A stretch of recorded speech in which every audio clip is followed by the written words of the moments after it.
Programa Fora da Curva, jornalismo, crítica e diversidade. Olá, seja bem-vindo, você ouvinte da Rádio Universitária, nossa rádio pública 99.9 FM e 820 AM. Quem fala aqui é Bruno Nogueira, eu sou professor no Departamento de Comunicação da Universidade Federal de Pernambuco e está começando agora mais uma edição do programa Fora da Curva. Lembrando que nesta quarta temporada do Fora da Curva estamos com 1 hora de duração e que o programa também é reprisado todos os dias às 9 horas da noite. Você também pode assistir o Fora da Curva pela nossa página no Facebook. O endereço é facebook.com/programa Fora da Curva. E lá você também pode mandar perguntas e comentários sobre o nosso tema do dia aqui para os nossos convidados. Quem está comigo aqui hoje no estúdio é o pesquisador da Fundação Joaquim Nabuco, Moacir dos Anjos, e o roteirista, produtor e diretor de documentários e filmes, Pedro Severien. Bom dia, pessoal. Bom dia. Bom dia. Bom dia, Bruno. A gente tem mais uma convidada aí que está no aguardo para ver se ela chega ou não. Ela chegando eu apresento para todo mundo, né? E aí uma coisa que sempre me chama a atenção é como a cultura ela é usada de plataforma política durante um ano inteiro, né? A gente acabou de acompanhar a história aí do Festival de Inverno de Garanhuns, por exemplo, que ao selecionar uma apresentação de teatro protagonizada por um artista trans, levantou as mesmas questões de sempre. O papel do Estado na produção de eventos, pagamentos de cachês e afim.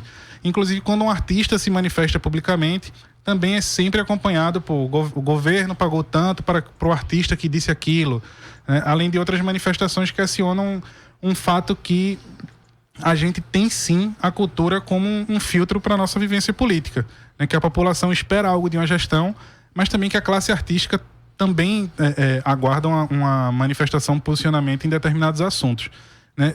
Já completou inclusive mais de uma década a prática que a gente tem no estado de Pernambuco de atraso de pagamento de cachê, na forma confusa como a contratação de um artista é feita, né? O artista hoje ele precisa comprovar ao governo quanto foi pago pelo próprio governo antes de fazer uma apresentação, né?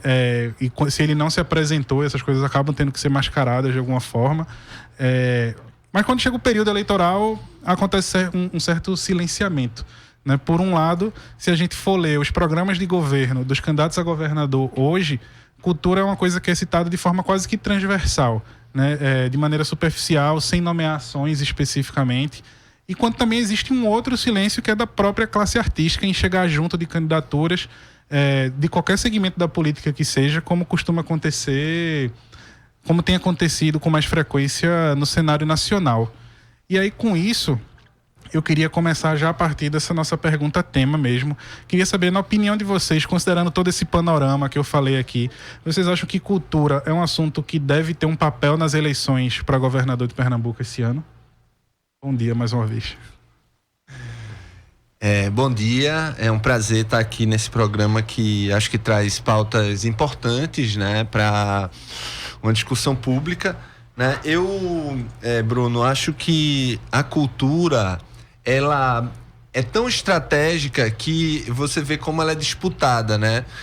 Esse caso, por exemplo, da censura à peça O Evangelho segundo Jesus Cristo, né, e tal, ela tem uma perspectiva que você passa por um processo, né, de seleção, ou seja, há uma estrutura, digamos assim, organizada para colocar em pauta aquelas, né, algumas apresentações e trabalhos, uma parte, né, de um evento gigantesco como o Festival de Inverno de Garanhuns, e quando há um certo factoide político em relação à apresentação da peça, a gestão, né, do governo do estado censura aquela apresentação, tentando justificar isso de alguma maneira que é injustificável, né? Porque eu acho que é importante a gente dividir essa perspectiva pelo menos em duas vertentes. Uma é o que é política pública, onde o Estado ele entra como uma espécie de mediador da democracia, né? Ou seja, uma democracia no sentido da cultura que traz diversidade, que traz expressão das diferenças,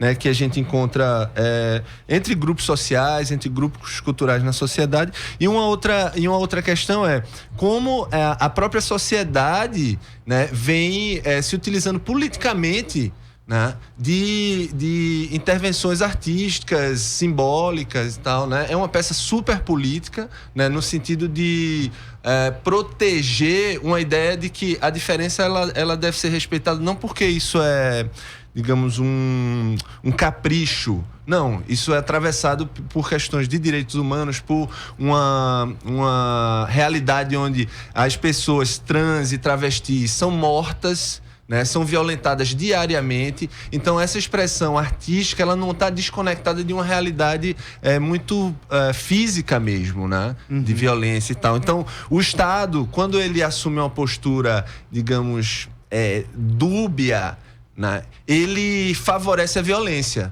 Então, nesse tipo de situação, não há muito... a discussão ela tem que se formular de uma outra maneira, né? E não nesse uso, digamos assim, politiqueiro, né? É onde aí os gestores, por uma posição de poder institucional, deveriam se colocar a favor de quem está recebendo a violência e não reafirmar a violência, né? Eu acho que esse é um dado só, acho que a gente vai falar mais aí. Bom, também prazer estar aqui de novo aqui no Fora da Curva, Bruno, e discutindo questões como foram muitas as questões que você colocou na sua introdução. Sim. Eu acho que é um campo muito amplo aí de conversa. Claro que em período eleitoral muitas dessas emergem, né, de forma mais contundente, né, mais clara. E eu queria, nessa primeira participação aqui, eu queria aproveitar para, pegando também o gancho do caso que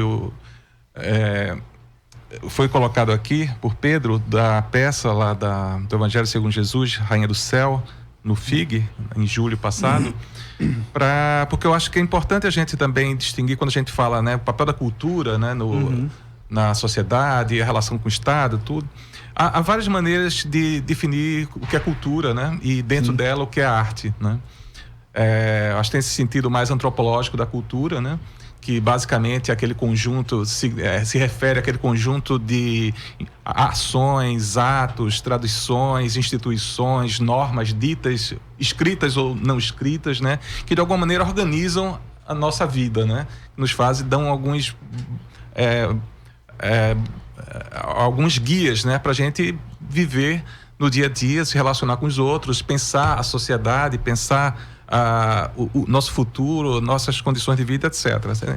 E dentro disso tem a arte. A arte faz parte desse grande caudal da cultura, né?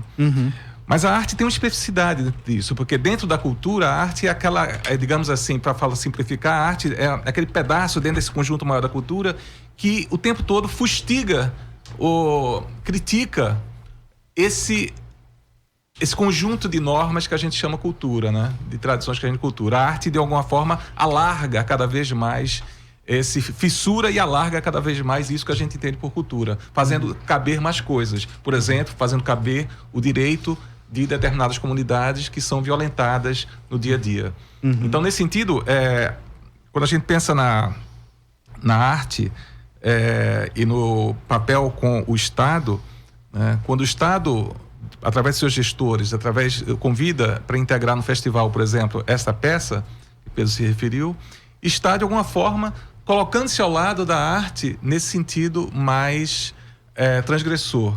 Mas ao mesmo tempo, quando censura, ela abre mão ela se afasta da arte enquanto esse elemento fustigador, crítico, emancipador, e adere ao que há de mais tradicional na cultura, ao que há de mais conservador. Ou seja, a cultura como aquilo que conserva, que mantém, que policia. E nesse sentido, a cultura pode ser tanto um elemento de policiamento, quanto um elemento de política, entendido política no sentido de ampliar aquilo que conta numa determinada sociedade, num determinado momento. Então, a cultura não é boa nem má de saída, né, por definição. A cultura é esse campo de disputa. E é por isso que a arte tem sido tão fustigada nesses últimos tempos conservadores no Brasil, né? Tem sido tão violentada, seja em exposições, em peças de teatro, em shows, etc. Né? Porque a arte é ainda um desses poucos espaços de pensar criticamente o país, né? De pensar criticamente essa sociedade que a gente vive e quer viver no futuro. Então, inclusive, só pontuando uma coisa, eu acho que é muito expressivo o que aconteceu, por exemplo, logo imediatamente após o golpe de 2016, com o primeiro gesto do governo golpista de acabar com o Ministério da Cultura. Né? E aí isso mostrou o quanto esse ainda é um âmbito, né, de disputa, eu acho, política, porque trata de uma forma de pensar a sociedade que não está só em estruturas imóveis, né, de poder. A cultura, ela meio que atravessa um pouco esses campos nômades, eu acho, do pensamento, né? A gente tá vendo a hora toda como a cultura e as artes, elas podem ser meio que termômetros também de novas expressões, de novas relações sociais também, né? De como isso vai se organizando numa forma narrativa, né? Ou seja, é comunicação, é encontro, né? Então, a mobilização que houve, por exemplo, com as ocupações contra esse gesto, né, do governo naquela época, mostrou um pouco da força não só do que é dito como classe artística, que seria essa faixa mais visível, né, de quem trabalha com cultura, gente que tem visibilidade midiática e tal, mas de todo um grupo de pessoas que fazem cultura, né, que participam de uma certa cadeia produtiva da cultura, né? Então, tu citou no começo, às vezes, um silêncio em relação aos artistas, mas é importante a gente pontuar uma certa memória recente de levantes que foram nacionais. Esse foi um movimento nacional, né? E que conseguiu um resultado diante mesmo de uma assimetria brutal, né? Da situação, com toda a mídia a favor do golpe, né? E conseguiu reverter uma situação, pelo menos ali, naquela disputa pontual. Então, existe mobilização, eu acho que existe esse potencial de insurreição a partir da cultura. Ele está aí a hora toda sendo, digamos assim, meio que interpretado e cuidado de uma maneira muito ardilosa pela política institucional, né? É como se houvesse um medo permanente, né, dessa insurreição da cultura, porque de fato é um campo de emancipação, esse campo de disputa, eu acho que Moacir colocou tão bem. E pensando a partir desse recorte específico da arte, da produção artística, etc., quando a gente pensa, também de novo uma pergunta para os dois, tá? Do ponto de vista de vocês,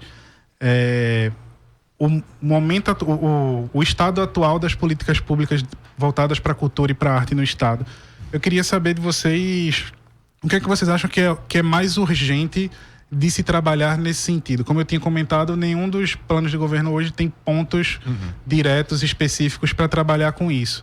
E aí, só para dar um exemplo, uma coisa que, conversando com outros produtores, com pessoas da cidade que se volta bastante a se repetir, é o fato que hoje a gente tem, por exemplo, um modelo único de fomento à cultura, né, que é o de fundo. A gente não tem a lei de mecenato.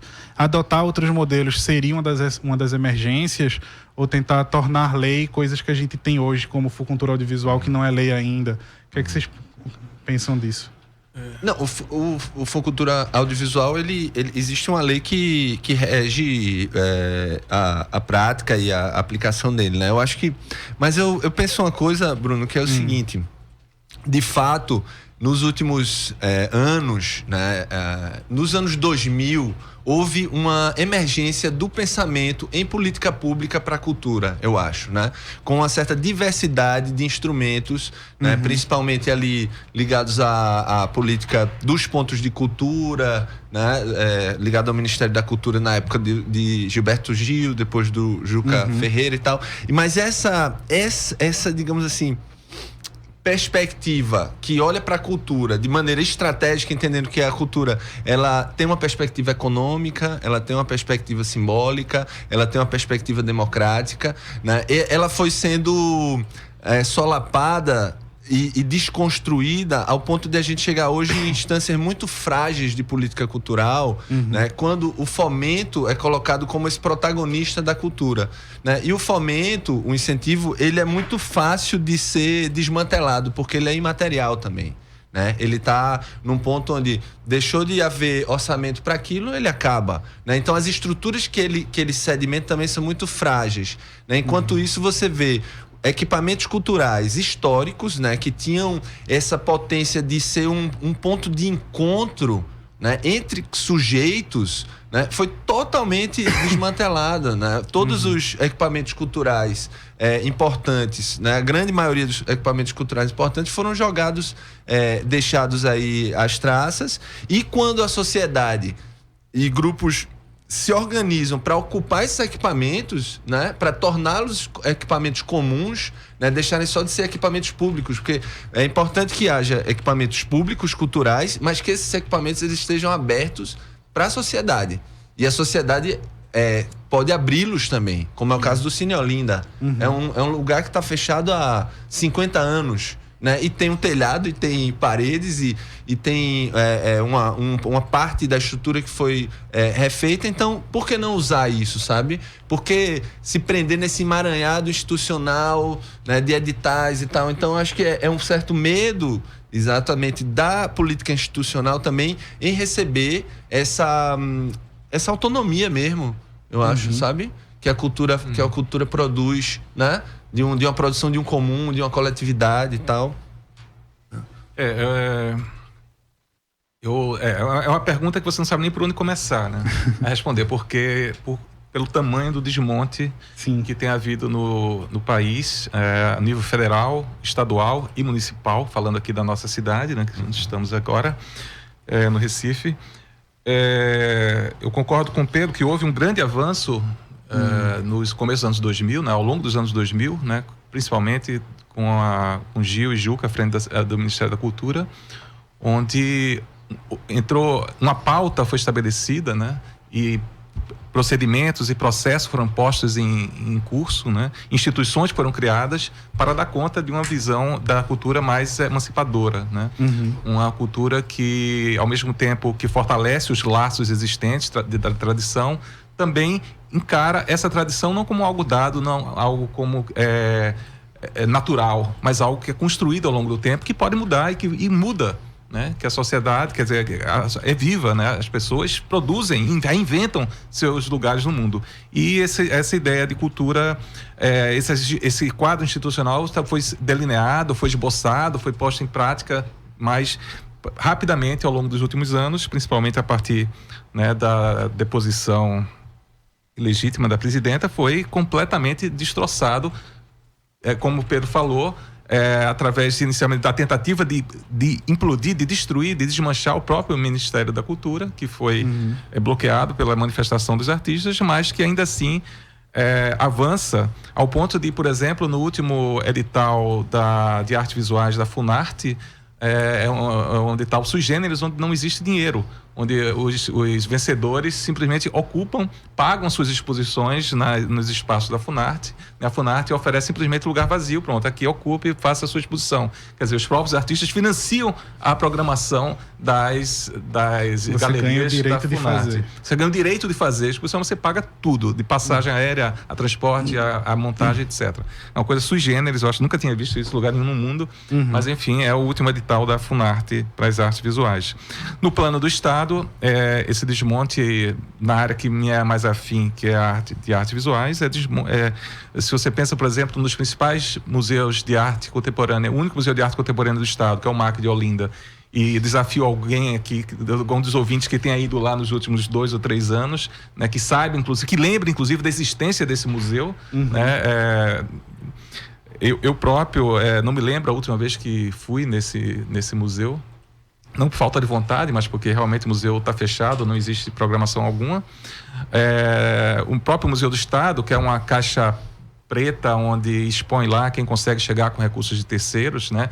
Tem até eventualmente boas exposições, mas o museu não tem cara, não tem personalidade, não institui nada. No município nem se fala, né? O estado lastimável que está o Museu de Arte Moderna Luiz Magalhães, o Teatro Parque fechado há quase 10 anos, e por aí vai, numa infinidade de escândalos, né? Que são frequentemente repetidos e comentados aqui em outras partes, né? Mas então eu acho que essa relação do Estado, falando isso para falar que essa relação do Estado com a arte muitas vezes de completo desprezo, né? Ignora completamente a importância que a produção artística tem na concepção, conformação, né, desse modo de vida que a gente possui. E na melhor das hipóteses, trata os artistas, ou trata a arte, né, como algo da ordem do curativo ou do apaziguamento de tensões. E não, ao contrário, como algo que existe justamente para explicitar as fissuras, explicitar os conflitos e fazer com que a cultura caiba cada vez mais coisas, como disse anteriormente. Então, nessa relação de quase... cria uma relação de quase dependência dos artistas em relação ao Estado, e os artistas muitas vezes caem, quer dizer, até por sobrevivência, né, necessidade de sobrevivência, caem nessa armadilha de fazer o papel de apaziguadores, de mantenedores de uma determinada ordem cultural, de mantenedores de uma determinada tradição, né, na medida em que não tem alternativas para desenvolver um trabalho mais abertamente crítico, mais autoral. E aí, para fechar, já falei demais, o que eu acho fundamental é que a gente tem visto nos últimos anos, tanto no plano federal, estadual e municipal, é uma desinstitucionalização da cultura, ou seja, uma quebra dos aparatos institucionais existentes, né? A política de eventos cada vez mais voltando com uma força ampliada, né? E não é por acaso que essas políticas de eventos se concentram no Carnaval, São João e Natal, que são justamente aqueles elementos, aqueles momentos onde se celebra e se eterniza uma determinada ideia de cultura tradicional, né? Onde os valores tradicionais são solidificados, né? E na medida que você não institucionaliza mecanismos, sejam museus, sejam teatros, sejam bolsas, sejam editais, né, que permitam que a arte aflore de uma maneira mais livre, mais desregulada, mais experimental, nós vamos ter cada vez mais essa repetição de um modelo apaziguador da arte e não um modelo que explore essa capacidade, essa potência emancipadora que a arte possui. Ou seja, pensar um cotidiano de práticas culturais mais do que essas questões mais pontuais, né, que você falou dos festivais. Exato, eu acho que os festivais, não estou dizendo que não seja importante essas datas e esses eventos, mas eu acho que é muito mais cômodo, tanto econômica quanto politicamente, para as gestões concentrarem seus esforços nesses eventos de grande visibilidade, né? E que eu não vou entrar aqui, que nem tenho competência, mas que daí decorrem também inúmeros problemas, inclusive de contratação, de pagamento, é outra questão, né? Eu estou focando mais na necessidade de você instituir algo na cultura, né? De você ter museus ativos que ajam como equipamentos educativos, né? De você ter editais que permitam liberdade aos artistas criarem seus trabalhos, né? Inclusive com bolsas de longo prazo, que permitam de fato isso aflorar. Porque é patente que onde isso existe, onde e quando isso existiu, né, há um florescimento de criatividade, um florescimento de ideias, quer dizer, favorece as ideias que estão germinando a florescerem, a se multiplicarem e a impactarem na sociedade concretamente, como já vimos em outras ocasiões, tanto aqui quanto em outros lugares do país. Entendi. Carol, bom dia. A gente está agora também com Carolina Pacheco, que é jornalista artística e comunicadora popular. Bem-vindo a Fora da Curva. Bom dia, Bruno. Bom dia, Moacir. Bom dia, Pedro. Bom dia, ouvintes da Rádio Universitária.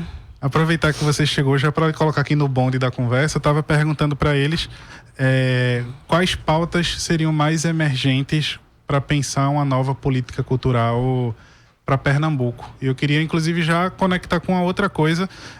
Se não me engano, você está atuando junto do Fincar também, né? Esse ano ou não? Que é o Fincar aconteceu, né? Entre 14 e 19 de agosto. Que é um festival voltado para uma olhar e produção de mulheres, né? Eu queria já também aproveitar e direcionar essa pergunta, se você que você pudesse falar para os nossos ouvintes de que forma também faz falta hoje essas políticas públicas de cultura que sejam voltadas para esses gargalos de representatividade também, né? Não sei se é um ponto de vista teu. Eu acho que eu consigo explanar esse tema a partir da experiência do Fincar, até um pouco linkando com a fala do Moacir. Assim, a partir do Fincar a gente imagina, por exemplo, equipamentos culturais, equipamentos públicos, como o Cinema São Luís e o Cinema da Fundação Joaquim Nabuco também, mas o Cine Teatro Bienal Mendonça Monteiro, que fica em Camaragibe, que foram onde o festival passou, né? Os equipamentos onde o festival passou. O festival com a temática do cinema de realizadoras, o Fincar é o Festival Internacional de Cinema de Realizadoras, e que tem esse mote do fazer feminino, né? Das diretoras, não só atrás das câmeras enquanto realizadora, mas também toda a rede de produção feita por mulheres na produção, na curadoria também. Então foi uma equipe majoritariamente feminina, acho que praticamente feminina, não lembro de nenhuma pessoa, homem, trabalhando, mas que teve um avanço em relação a outros festivais que estão colocados aí, porque não adianta também falar só de gênero. Ainda é muito demodé falar apenas de gênero, quando existem urgências relacionadas à raça e urgências relacionadas à classe também. Então, por exemplo, a campanha Sócias Fincar, Bruno, foi uma campanha que abarcou mulheres de periferias, mulheres suburbanas com passe livre para adentrar esses equipamentos públicos. A partir do momento em que esses equipamentos são públicos, mas que não são usados pela população maioria, então ainda existe um aperto ali em relação às mesmas pessoas frequentando. E por mais que a gente conquiste espaços para as mulheres, quais são as mulheres que estão ocupando esses espaços?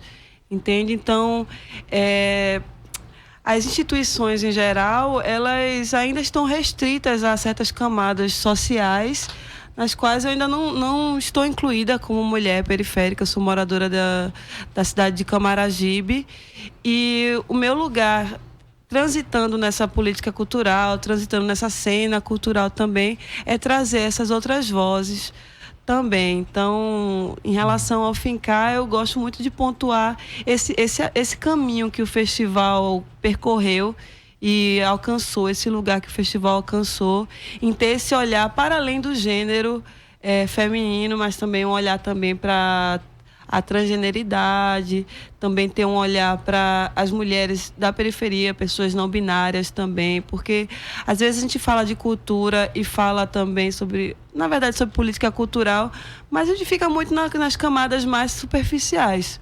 Assim como a gente fala assim de representatividade e fica também nas questões mais superficiais, que é falar sobre um espaço que a mulher não ocupou, mas essa mulher branca de classe média está ocupando esse espaço em detrimento de quais pessoas que ficam fora. Então, como trabalhar e falar de cultura, de acesso, também deixando de fora outras pessoas, sabe? Então, são coisas muito urgentes e que muitas das pessoas que são pensadoras e formadoras de opinião, que se dizem esquerdistas e que estão lutando por determinados patamares de equidade, deixam de fora a grande parcela, a grande camada da população que não se deu conta, porque o equipamento Cinema São Luís é público, mas a gente encontra lá um perfil muito parecido de pessoas, de participantes. Eu queria só pontuar algo que Carol levanta, que eu acho que é importante, na seguinte perspectiva. As políticas públicas, né, que trazem essa perspectiva de diversificar a produção, de fortalecer uma produção cultural independente, né, autônoma e tal. Muitas vezes são feitas em bases que já são excludentes e que já geram um certo recorte sociopolítico-econômico, né, quando exigem toda uma burocracia do ponto de vista administrativo mesmo. Né? E essa burocracia, ela está baseada supostamente em alguns valores que seriam de bom uso do dinheiro público, você prestar contas e tal, mas elas são muito limitadas na perspectiva de análise do impacto desses projetos, por exemplo. Né? Então, você não vai medir o resultado de um projeto cultural que foi realizado a partir da prestação de contas com um monte de papel e nota fiscal, sabe? Então, a gente mudar essa projeção da política pública, né? Eu acho que isso é um pouco ainda, a gente ainda usa isso como se fosse, digamos, um regramento democrático das coisas, né? Ter lá a prestação de contas com tudo aquilo, mas não é isso que produz democracia. Né? Isso muitas vezes exclui, né, uma vez mais, né, grupos históricos que foram sempre colocados fora, né, dessa perspectiva do Estado. Então, a gente pensar na cultura enquanto ações de impacto social, né? E aí há um gesto que eu acho que tem que ser comum ao Estado e aos produtores de cultura.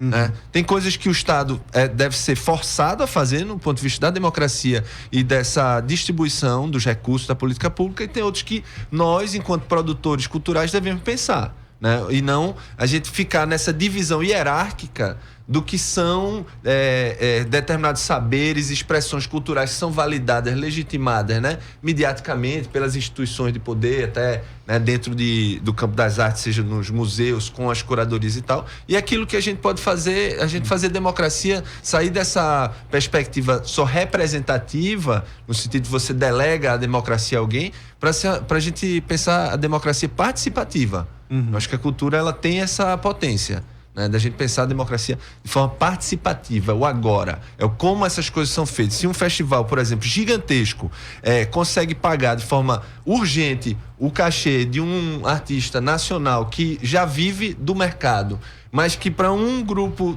tradicional que vai levar muitas vezes 20, 30 pessoas, e que para pagar pessoas. Aquilo, 90, a pessoa vai ter que esperar uma nota fiscal de comprovação de um valor irrisório para aquilo. É um tipo de violência institucional, né, que precisa ser modificada. E não tem nenhuma argumentação, nenhum parâmetro. Essa coisa do legalismo, né, como se o legalismo fosse a regra. Muitas violências históricas aconteceram dentro da legalidade, né, e ainda acontecem. Né? Tem uma outra violência simbólica importante aí nesse contexto todo, desse grupo de 90 pessoas do valor irrisório, que na frente da apresentação ainda tem um cartaz colocando para todo mundo quanto é que foi pago, né? É uma prática comum que acontece hoje em dia. Eu queria saber de vocês, aproveitando esse gancho, né, esses festivais enormes, eles acabam atuando em diversas áreas. Né? A gente começou falando do FIG. O FIG não é só show de música, tem apresentação de teatro, tem mostra de cinema, etc. E traz esse contexto que a gente tem hoje, que o Estado, como produtor cultural, ele é um dos principais contratantes que a gente tem de diversas linguagens artísticas, né, aqui em Pernambuco. Queria saber de vocês se vocês acham que, de um certo modo, isso intimida a gente ter essa participação mais tímida de artistas em manifestações públicas durante um período eleitoral, por exemplo. Eu acho que tá ligado àquilo que eu acho que tá ligado àquilo que eu estava mencionando antes, né? E que infelizmente você tem um mercado muito restrito, né, para produção, para aqueles que vivem da sua arte, né? Muito dependente, né, de uma cultura de gestão pública que trata a arte e a cultura quase como um apêndice, ou como algo para simplesmente sacralizar ou dar uma afeição mais simpática, né, a uma determinada gestão, um determinado evento, né? E sufoca essas manifestações mais críticas, né? Eu concordo com o que Carol e com o Pedro falaram aqui em termos do mau uso, muitas vezes, das instituições, dos equipamentos e dos recursos públicos, no sentido de concentrar eles nas mãos de projetos, ou em projetos que porventura já poderiam ter outras alternativas, né?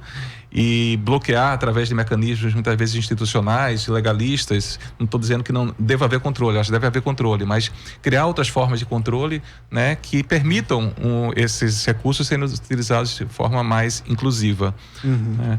E durante as eleições, eu acho que todos esses problemas vêm à tona de uma maneira muito clara. Então, porque esses mecanismos de dependência, né, e de violência ficam muito mais explicitados, né, na medida em que esses artistas são quase convocados, são quase que impelidos, né, a participar dessa maneira. Caso contrário, é quase com a chantagem, né? Caso contrário, eles ficariam de fora das grades de festivais, das grades, né, dos editais, etc. Então, mais uma vez, eu insisto, se nós tivéssemos uma institucionalização da política pública no sentido de ser mais democrática, mais inclusiva, mais aberta, e não dependente dessas ações, seja um festival, eu acho que o festival é importante, mas seja mais um festival, um carnaval, São João, Natal, enfim, essas coisas, são todas muito direcionadas, muito decididas de uma forma não democrática, né? São todas muito dependentes de uma vontade de um determinado gestor que porventura está naquele lugar, ocupando aquele lugar naquele momento. Então, acho que sim, eu acho que nesse momento das eleições, todos esses mal funcionamentos, ou seja, esses problemas, né, da gestão cultural emergem de uma maneira muito mais clara, de uma maneira quase desavergonhada, né, no sentido de utilizar a arte, a cultura de um modo geral, simplesmente para sancionar uma determinada pauta política. Na prática, esses nomes que podem estar com medo de não voltar no próximo ano, na verdade, eles se repetem ano após ano. E assim, eu não tenho números para expor quantas pessoas se inscrevem, por exemplo, no Funcultura ou no Festival de Inverno de Garanhuns. Mas eu percebi na prática 2 anos, porque assim, o FIG você se apresenta um ano e no outro ano você não pode se apresentar. Mas no ano seguinte você está de volta. Eu vi artistas de volta ali, tanto das artes visuais, como também, e claro, e sempre nos grandes palcos de música. Então, eu que passei 1 ano e alguns meses trabalhando em gestão pública na Fundação de Cultura de Camaragibe e vivenciando essa política cultural municipal. Eu sei que a gente está aqui tratando das eleições deste ano, que não tange as eleições municipais, mas a gente vê o mecanismo, como é que ele funciona, né? Então, o gestor público, no caso o prefeito ou mesmo o governador, ele ainda é meio que alguém que só vai fazer essa mediação de onde o dinheiro do Estado vai para aqueles mesmos bolsos. Então, assim, você vê artistas se repetindo como um cartel, né?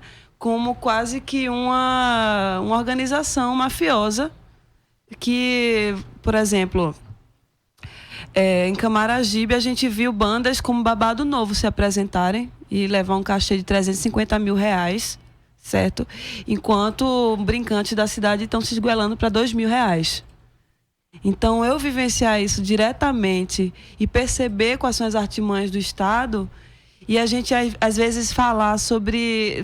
É o que eu volto a falar, a gente fala muito da superfície, acho que a gente tem que ser mais radical, dar nome aos bois, sabe? E tratar diretamente dessas feridas, radicalmente. Porque o Festival de Inverno de Garanhuns, eu também apresentei lá o ano passado, e é aquela coisa, eu como mulher pobre, eu estava de cima de dinheiro, então eu pude fazer toda a criação e montagem para o meu próprio bolso, mas eu sei que não é do acesso de outras mulheres que não vão estar com grana, e como é que vai estar ocupando aquele espaço ali, sabe? E o Estado acaba... tá tudo muito interligado, a grana vai para as mesmas pessoas que já estão com dinheiro, porque o próprio Estado é sucateado, então vai receber muito tempo depois, não vai ter dinheiro para montagem. Então, a própria estrutura é muito corroída, sabe? Falar sobre isso, assim, é tema longo de ir aprofundando no buraco e cada vez a raiz mais profunda mesmo.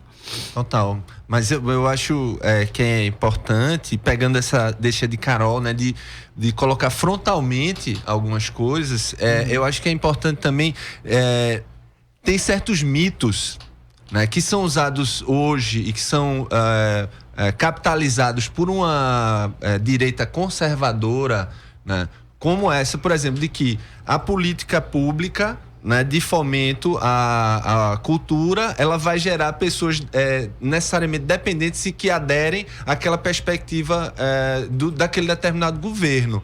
Quando não tem nenhuma... Se você está falando de política pública, né, no sentido que não é uma política de governo, mas que é uma política de Estado, né, que media com a sociedade instrumentos, né, minimamente democráticos, então não tem essa relação, ela não existe, né, que você vai deixar de ser crítico porque você aprovou um projeto, sabe? Se é um projeto que é feito dentro de um processo participativo, com participação da sociedade, né? Eu acho que, por exemplo, então, para a gente pensar que essas expressões de descontentamento e de crítica, elas existem. O que aconteceu no Festival de Inverno, a partir da censura da peça O Evangelho segundo Jesus, Rainha do Céu, é incrível. E aí? Foi um acontecimento de uma magnitude, eu acho, importantíssima, né, contra uma ação de violência de Estado, né? De violência de um determinado governo que usou o campo institucional para isso. Então, no campo do cinema, por exemplo, né, do qual eu faço parte mais diretamente na construção de política pública, nesse debate crítico, eu acho que a gente conseguiu, ao longo da história, ter um diálogo, institucional, que eu acho que é importante, né, para a produção. Se a gente lembrar que no início dos anos 90 no Brasil houve um desmonte total de todas as políticas, mesmo as ruins, elas foram desfeitas no cinema. E o que é que aconteceu? Parou de se fazer cinema no Brasil, né? E ao longo desses 20 anos aí, o cinema vem crescendo. Como é que isso acontece, né? É só porque o Estado, né, criou uma situação para isso? Não. É uma mobilização social, né? É uma organização da classe cultural, da classe cinematográfica, que hoje está vendo, por exemplo, uma perspectiva crítica dentro do que já era estabelecido como um sucesso, né? Por exemplo, o fomento à funcultura, nos últimos 2, 3 anos, no funcultura audiovisual, houve uma mobilização das realizadoras negras, das realizadoras mulheres, a partir de uma mobilização da sociedade que impactou nessa cultura, modificou um instrumento, e hoje você olha para uma lista de contemplados, né, de 3, 4 anos para cá, é totalmente diferente, né? Então, é meio que o que aconteceu na universidade pública, né, com as cotas.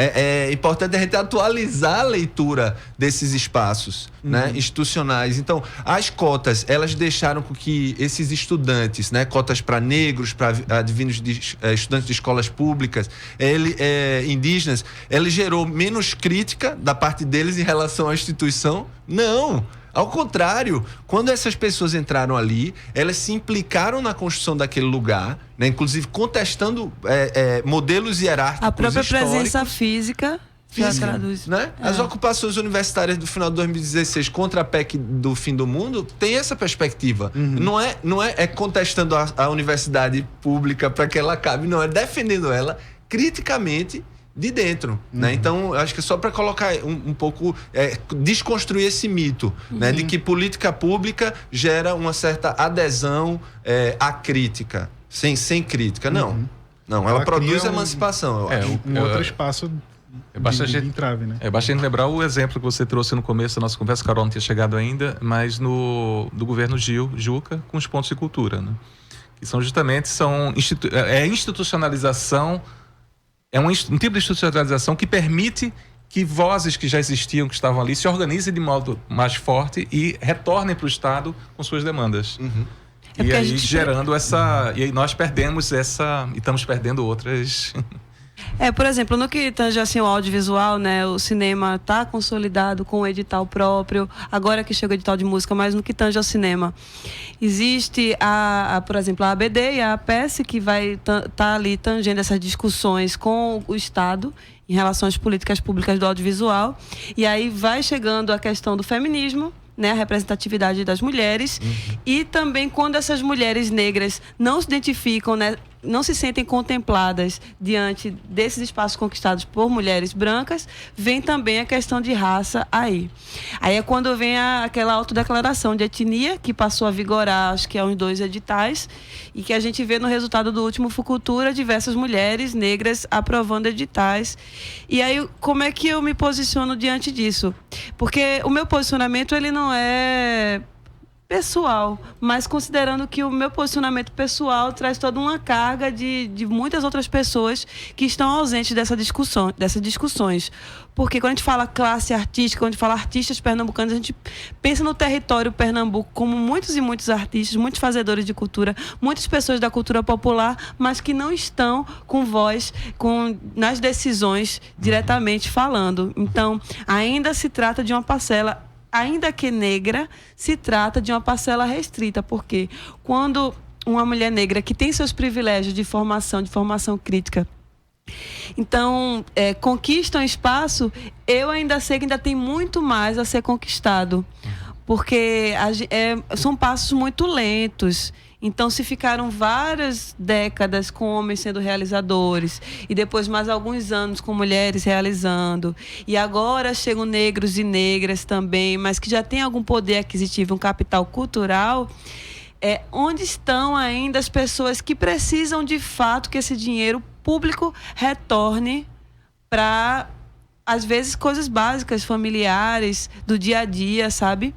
Então, é muito importante a gente não fazer a política cultural ou articulação e mobilização política, de ativismo, de militância, de acordo com a perspectiva própria. É bom sempre jogar aquele panorama amplo e além do próprio umbigo e especialmente olhar para as margens e para as periferias, porque é o que eu vou batendo sempre nessa tecla, que a gente precisa ir se aprofundar mais antes de defender algo se colocando como Estado de Pernambuco, como classe artística pernambucana, entender de fato quem é a maioria da população pernambucana e por que essas pessoas não estão acessando esse recurso e por que o Estado, historicamente, desde o período colonial, continua destinando os recursos públicos, né, advindos dos recursos de arrecadação ou naturais do Estado para as mesmas castas e para os mesmos grupos. Então, isso é muito preocupante e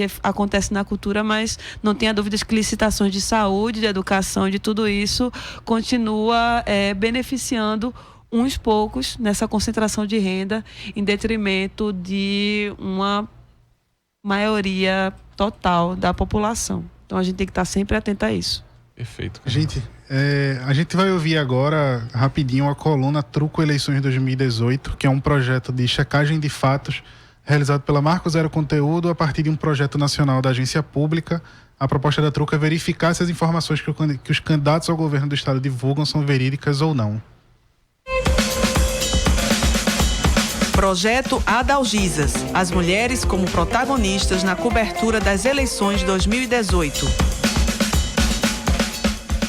Olá, meu nome é Clara Guedes e faço parte do projeto Adalgisas, da Marco Zero Conteúdo. Nosso objetivo é monitorar a candidatura feminina nesta eleição de 2018. De agosto até outubro, acompanhe notícias, reportagens, entrevistas e nosso mapa interativo com proposta das candidatas. Em entrevista, a educadora e socióloga Carmen Silva, do SOS Corpo e do Fórum Pernambucano de Mulheres, alerta para o aumento de candidaturas feministas, que usam o nome, mas não seguem a pauta do movimento. Além disso, afirma para as mulheres que a candidatura de Geraldo Alckmin é gravíssima, já que ele é da Opus Dei, uma organização católica de extrema-direita, então não é politicamente muito distante de Jair Bolsonaro nos assuntos que se referem às mulheres. A entrevista completa e tudo produzido pelo projeto até agora está no site marcozero.org.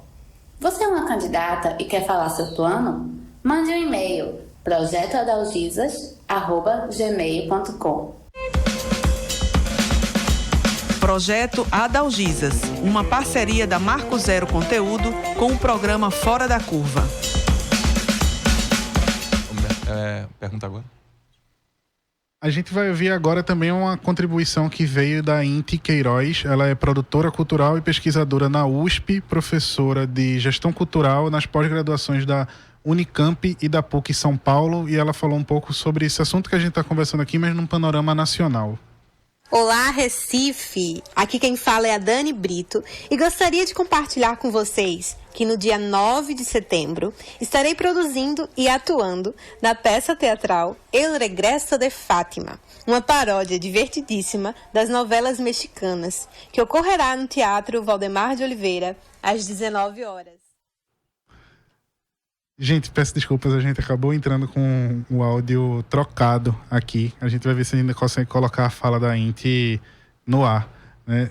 Mas, de todo modo, pensando a eleição para presidente, a gente já teve aí recentemente de Lobão a Chico Buarque diversas participações artísticas em manifestações para partidos, para candidaturas. Queria saber como é que vocês avaliam esse papel da cultura num cenário nacional. Vocês acham que isso ajuda a trazer mais conexão? Vocês acham que isso é apontado como uma forma problemática? Qual é o ponto de vista de vocês em relação a isso?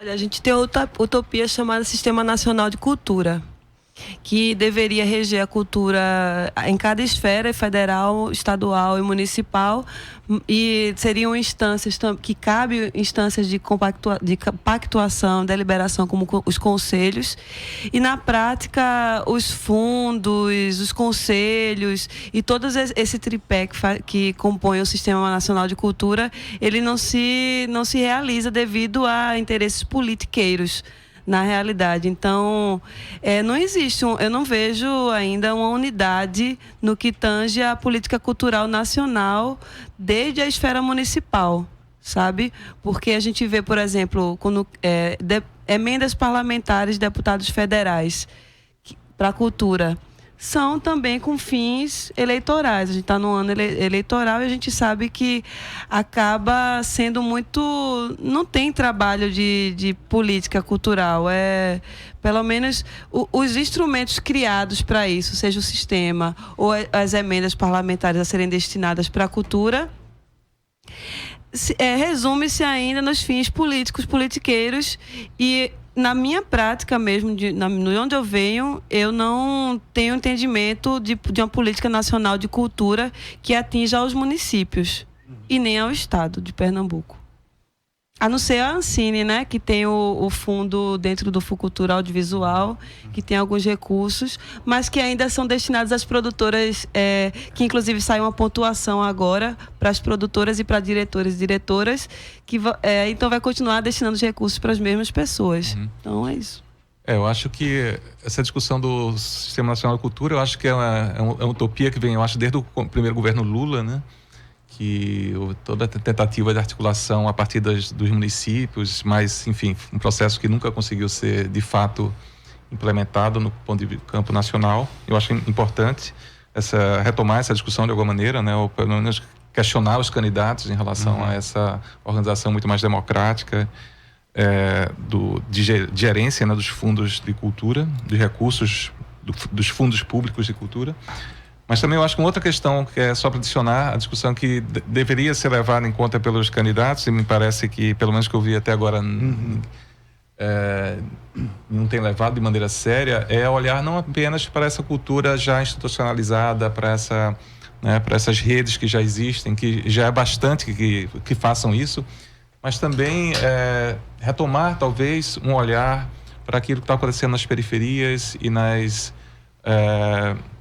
nos lugares menos mapeados ou nas camadas menos mapeadas pela cultura tradicional, pelos tradicionais, como, diga-se de passagem, que na gestão Gil e Juca foi feito de alguma maneira, com um olhar, por exemplo, para a questão do funk carioca naquela época, para olhar da questão dos pichadores em São Paulo, coisas pontuais, mas que começaram a olhar para essas manifestações não como algo fora da lei, como algo no âmbito da ilegalidade ou de que não deveria ser prestado, mas levar a sério essas questões como produção artística e cultural legítima de determinadas parcelas da sociedade, que se expressam de uma maneira talvez não totalmente codificada pelas formas tradicionais de ver arte e cultura e de absorver essa arte e cultura.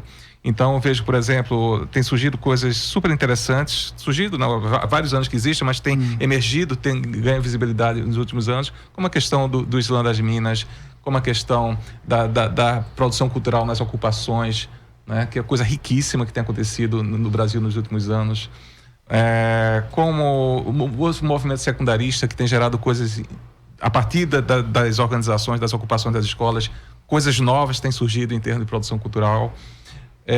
Enfim, todo esse universo de transgeneridade que tem, a partir dele, da movimentação do ativismo nesse campo, tem surgido também coisas fundamentais e novas no país. Enfim, eu acho que qualquer candidato que queira olhar de fato para o que está acontecendo na cultura do país hoje em dia tem que olhar muito além do que já está institucionalizado. Tem que fazer um esforço de fato de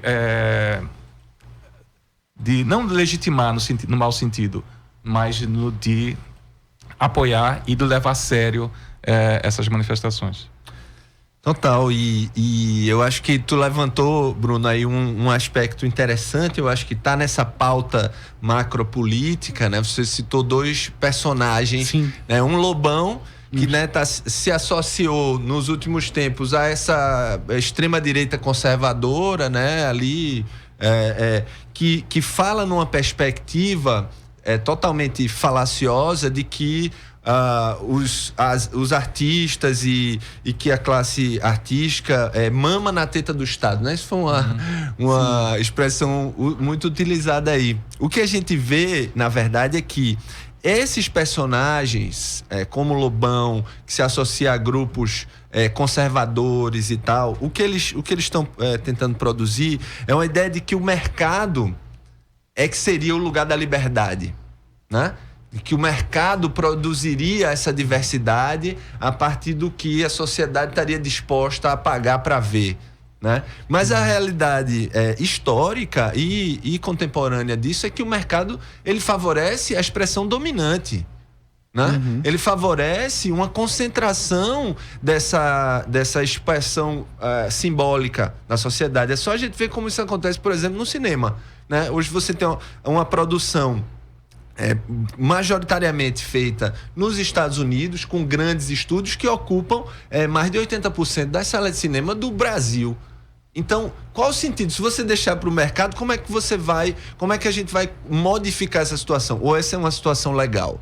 Né? Que toda a produção que a produção hegemônica que está visível às pessoas, tanto na televisão aberta, que é de fato a televisão fechada, né? Enquanto as TVs públicas têm a sua forma totalmente precarizada, né? de articulação. Então, pensar nessa perspectiva hoje é entender que há um conservadorismo de extrema direita que é contra a diferença, né? E há uma certa esquerda tradicional também, que eu acho que seria representada por Chico Buarque, que é como se fosse ainda... Ela ainda está posta num certo ponto da história, né? Que é importante enquanto posição política, eu acho. Quem não se posiciona no momento atual está favorecendo as classes dominantes, eu acho que isso é fato, né? Mas que a gente precisa radicalizar, eu acho, essa perspectiva participativa. E aí, muitos dos candidatos que estão colocados aí, tanto no campo da direita, do centro, da esquerda, no plano nacional, quanto no plano estadual, não querem entrar nessa seara porque você tiraria um certo controle, né, de como se fazer política cultural. E esse descontrole, no sentido da participação, é que eu acho que seria a radicalização, né, de um processo democrático. Então, não está sendo falado muito desse esquema, aquela história do Queer Museum também, né? Que teve gerou uma suposta polêmica em relação a uma performance de um artista que expressaria ali uma tendência à pedofilia.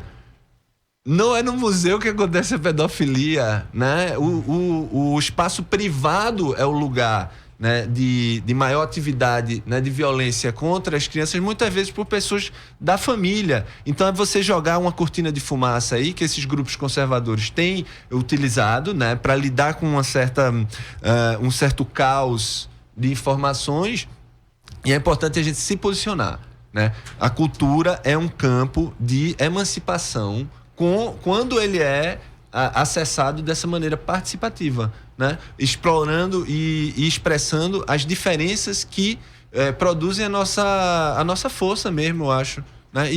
Eu não estou vendo os candidatos falarem disso porque é meio que uma forma de favorecer uma lógica, ou seja, essa lógica de mercado, que a maioria deles eu acho que vai aderir a isso, né?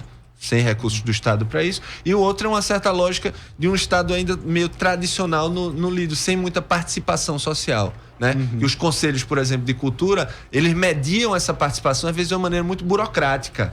E aí só quem consegue chegar ali é que consegue ter algum poder de decisão. Mas não, velho, tem forma de fazer essa decisão no local, ocupando os espaços também, né? Eu acho que uma coisa que o Carol falou muito bem é que muitas dessas conversas estão num campo muito superficial ainda, né? E a gente precisa aprofundar, dar nomes e etc. Em 1 hora não dá pra gente fazer isso. Nosso tempo, infelizmente, encerrou. Estou quase propondo fazer uma parte 2 dessa conversa em outra data.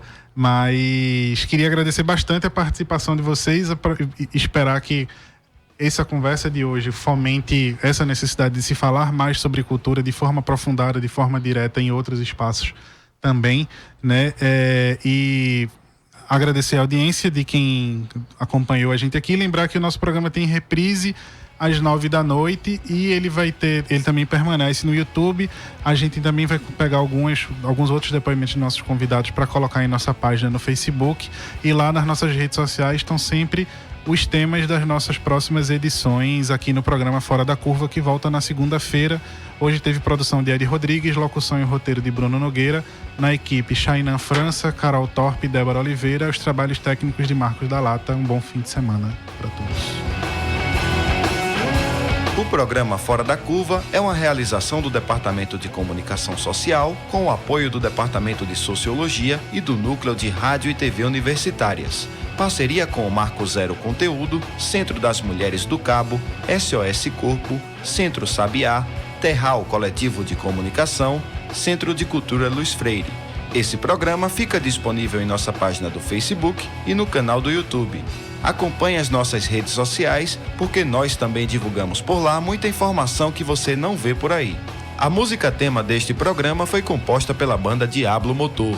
Programa Fora da Curva. A gente fala o que a maioria cala. 12 horas.